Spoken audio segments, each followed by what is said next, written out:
Ladies and gentlemen, the story you are about to see is true. The names have been changed to protect the innocent.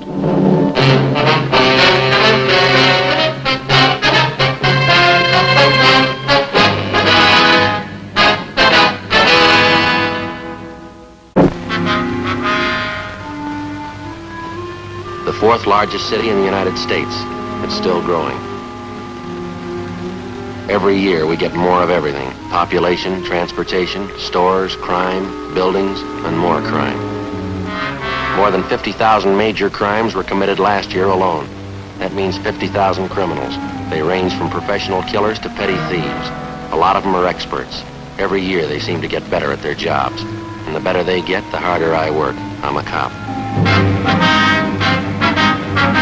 It was Tuesday, April 28th. It was warm in Los Angeles. We were working the day watch out of Safe Detail, Burglary Division. My partner's Ed Jacobs. The boss is Captain Wisdom.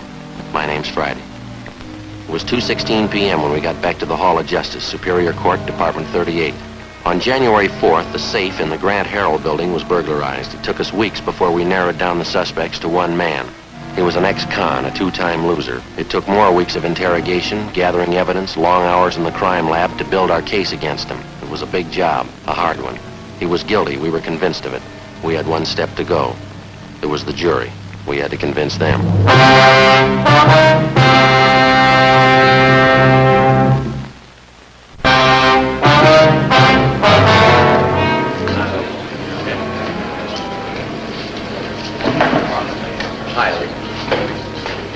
How's it going, Lee? I think we got him, Joe. Did you testify yet? This morning.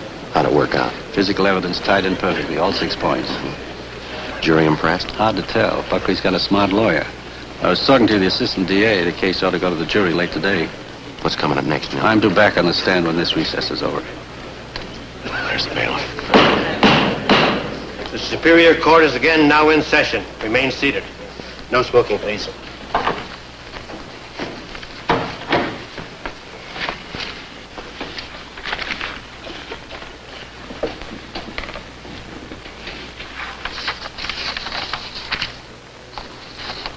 Let the record show that the jury, the defendant, and his counsel are present. Prosecution may proceed. If it please, Your Honor, I'd like to recall Leland Jones to the stand. Leland Jones, take the stand.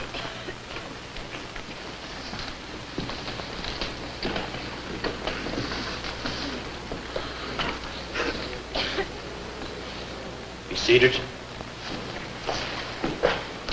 If I may, Your Honor, for the benefit of the record, state that Leland B. Jones has been duly sworn, that counsel for the defense has stipulated that he's a forensic chemist attached to the Scientific Investigation Division of the Los Angeles Police Department, and that he's qualified to testify as an expert in the case. Proceed. Mr. Jones, earlier today in this court, you heard the testimony to the effect that Conrad Buckley had identified these exhibits as his own. This wool jacket, this pair of trousers, and these shoes, did you not? I did. This morning, Mr. Jones, you pointed out these pertinent facts about these articles of clothing. First, People's Exhibit 1, the red paint smudges on the soles of the shoes. They match the paint on the ventilation pipe, which leads to the 3rd floor of the Grant Herald building. Is that correct? That is correct. You further stated that the footprints left at the scene of the crime were made by a size 8 shoe with Cuban heels and metal taps on each toe. Is that correct? That's right. People's Exhibit 1. A pair of black shoes identified by the defendant as his own. They're stamped size 8, Cuban heels, metal taps on each toe. Mr. Jones, you're acquainted with the fact that on the night of January 4th, someone scaled the ventilator pipe to the 3rd floor of the Grant Herald building, forcibly entered the attic of the building, gained access to an adjoining suite of offices, and there burglarized the safe. I'm acquainted with that fact. Is it possible that someone else other than the defendant could have burglarized that safe? In my opinion, no. On what do you base your conclusion? I base it on the application of the law of probabilities to such a case as this. Would you explain that to the jury, please? First, let's apply a set of figures to these facts. Let's say, conservatively, that one man in every 100 in this city wears a size 8 shoe with Cuban heels and metal taps on the shoes. And then, let's say that one man in every 100 has red paint smudges on the soles of the shoes. Same color and same texture as the paint from the building. Further, let's estimate that one man in 100 also wears 10 ribs to the inch, woven trousers, and a wool jacket woven 12 ribs to the inch. Let's also estimate that one man in 100 carries a small piece of charred lath in his jacket. Then let's say that 1 man in 100 carries in the cuffs of his trousers particles of plaster similar to the plaster in the attic of the Grand Herald building. What are the chances, then, that one man in this city, other than the defendant, could possess all 6 of these various items? That would be 1 chance in 1 trillion. Well, how do you arrive at that figure, Mr. Jones? Well, simply by multiplying 100 by itself 6 times over. You mean only 1 man in 1 trillion, other than the defendant, could have burglarized the safe on the 3rd floor of the Grand Herald building? That's correct. 1 trillion. Can you give the jury something to compare that figure with? That's more people than have lived on Earth since the beginning of time.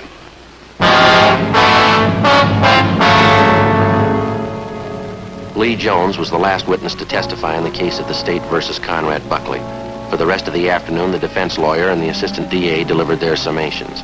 The defense lawyer was eloquent and colorful. He spoke for more than an hour and threw up every possible smokescreen he could think of to disguise the facts of the case. The assistant DA reviewed again the 6 points of physical evidence clearly defined. At 5 minutes to 5 that afternoon, the case went to the jury. We were expecting a quick verdict. We didn't get it. The jury was locked up for the night, and we went home.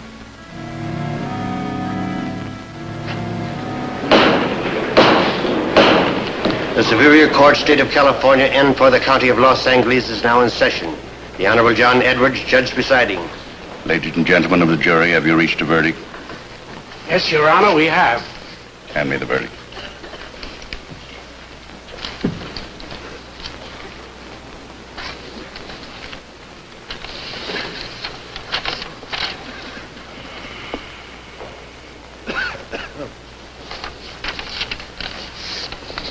Read the verdict.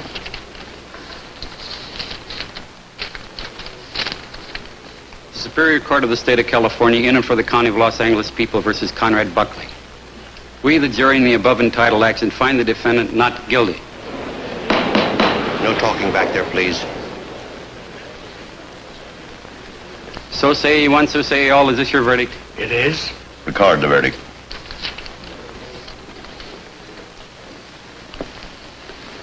Ladies and gentlemen of the jury, I've been a judge for 26 years.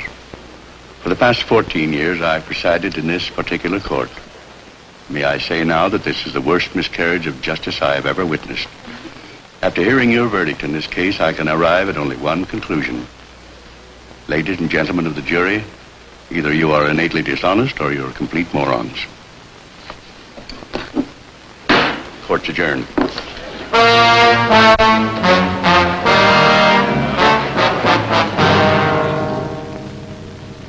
As soon as possible, the district attorney's office began exploring the personal life and background of each one of the 12 jurors. They contacted their neighbors, their friends, their acquaintances.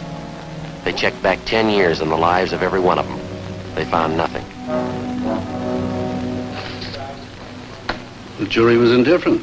They wouldn't follow the case. Well, all the facts were there, Lee. None of the jurors were fixed. The DA's office found out that much. Why wouldn't they follow the case? A lot of people think they're doing their city a big favor when they serve on a jury. Yeah. They figure all they have to do is sit in the jury box for a few days, mark a ballot as fast as they can, and then leave. Beats me. They pay the taxes. They pay for these trials. They can follow the technical case closely if they want to.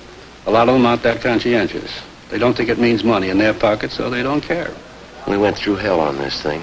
4 months to catch him, 3 months to prove him guilty. And the jury blew it. You want my opinion, Lee? I think it stinks. You don't have an opinion, Joe. You're a cop.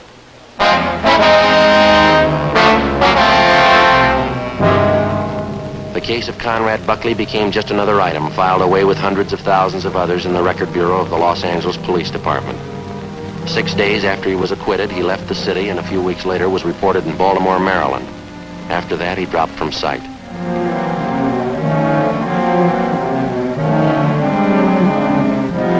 Summer came, autumn, Christmas, New Year's. On Wednesday morning, Ed and I checked in for work as usual. What's the date, Ed? Wednesday, February 1st. Thank you. Your mother get over that cold, Joe? Yeah, finally. How about your kid? Yeah, he's okay. Wife's got one now. Hi. Morning, Kevin. Hi. Got a minute? Yeah. Carter Printing Company was robbed last night. How much? There's the crime report. 14,500. Yeah, it's a big haul. The MO's familiar. Climbed a drain pipe to the roof, kicked in a skylight. Yeah? Conrad Buckley's back in town. I think it might add up. Could be. Sounds like it. There's one sure way to make him. Put him in small words and big type. I don't know how to make it any more positive than the last time. I don't know if that Greek with the lamp ever found an honest man, but get the guy.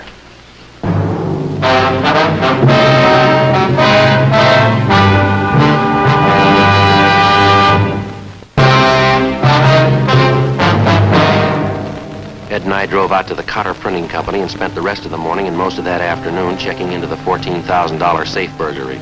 We examined the office where the burglary took place and the smashed skylight where the thief entered. We traced his path from the time he got into the building to the time he left. No fingerprints, no leads.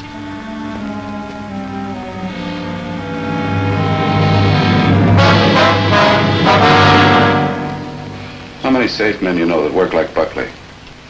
Well, let's see. There's Hagen. He works about the same, but he's up at Q. Walters, he operates like Buckley. He's doing time, too. Anybody else? No, not that I can think of. All right, find Buckley. Find out where he lives, who his friends are, where he eats. Find out what he's doing. You want us to tail him? Give him plenty of room. When you get the dope on him, we'll have a squad of men tail him alternately. All right. Where do we start? Comanche's Bar down on Central Avenue near 5th. When was he there last? Monday, first night he got in town. Might be his favorite spot. Okay. Anything else? I hear Buckley's learned a new trick since he's been away. Yeah? Carries a gun. That night, Ed and I started down into the south end of the city to find Conrad Buckley. First stop was Comanche's Bar. Buckley didn't show. The next night was the same. And the night after that, no sign. On the fourth night, at 10 minutes past 8 p.m., Saturday, February 4th, Ed spotted Buckley entering. We waited.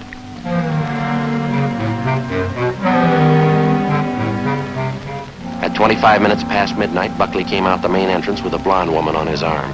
He walked unsteadily. The two of them got into a gray car and sat there talking. What's the license number, Joe? 9 Robert 702. Want to get a make? Yeah. Control 1, request a rolling make in the 3 column. 9 Robert 702. 9 Robert 702. Roger, 80K. Stand by. KMA 367. It's a nice-looking car. Yeah, if it's his. Might pan out if we're lucky. Control 1 to 80K. Come in. 80K to Control 1. Go ahead. 9 Robert 702. Car registered to Mrs. Conrad Buckley, 939 South Norwich Road, Beverly Hills. 80K to Control 1. Roger. KMA 367. What does that prove? Proves he's supporting a new car and a wife. Let's find out how.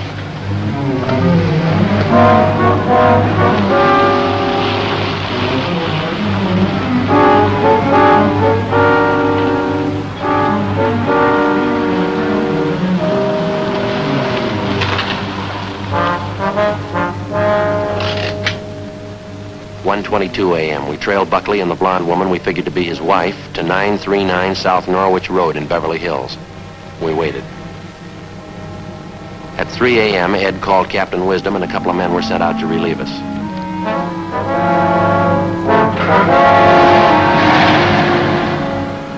By Friday of that week, February 10th, we had his movements fairly well established. We turned all the information we had over to Captain Wisdom, and he assigned a crew of 8 men to tail the suspect constantly in alternate shifts. The trap was set. 6 p.m. Tuesday, February 14th. I'll get it. Friday talking. Yeah, Captain, what's up? Uh-huh. Yeah, right. Buckley, he's making a move.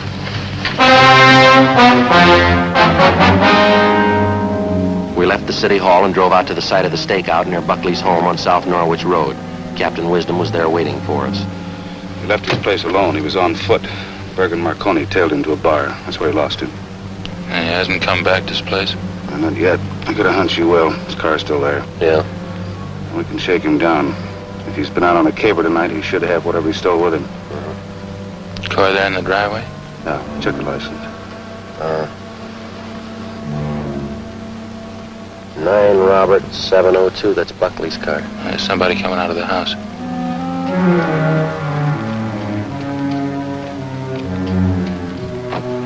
That his wife? Looks like it. Does she know either one of you? No.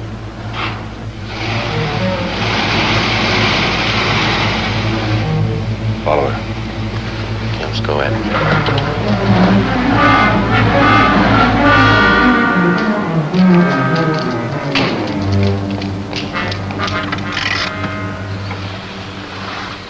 This okay? Can you see the door from here? Yeah, this is fine. Captain? Sir, move. Let's sweat it out.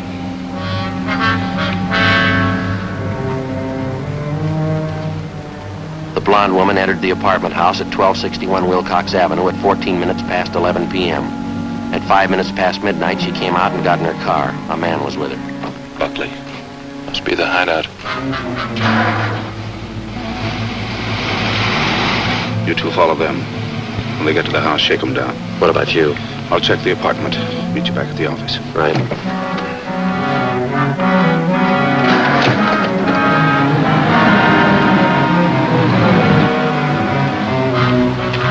At 21 minutes past midnight, Ed and I pulled up at the Buckley home at 939 South Norwich Road. We waited until Buckley and his wife got in the house. Then we went in and shook them down. We found nothing. We searched the house, the garage, and the car. The same. Nothing. Yeah, all right. You can put your stuff away. Place is clean, Joe. Nothing. Right. And I tell you, I'm clean. You haven't got one thing on me. I'm clean. It's a nice car you're driving, Buckley. Is it yours? That's right. I like nice things. They cost money. What doesn't? When'd you get back in town? Last week, why? What are you doing with your time? Morris Cabinet Company. I'm a journeyman carpenter. When do you work? Nights? Good job. Believe me, I'm legit. All right, you stay that way and we won't have any trouble. Ed and I left Buckley's house